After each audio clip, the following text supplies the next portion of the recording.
you've got to play it properly because everybody can hear all the faults you make.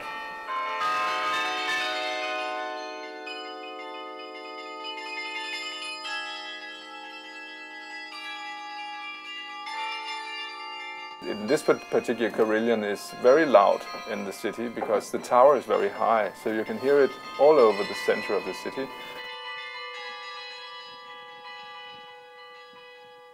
It's very interesting. It's funny, of course, when you start doing it, but then as you learn to do it the right way, you've got to be concentrated that everybody can hear what you're doing.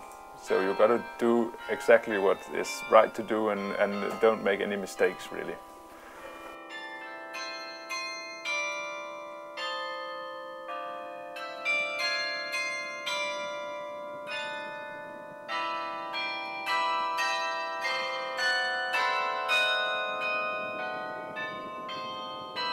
You can play tunes that people in the street recognize.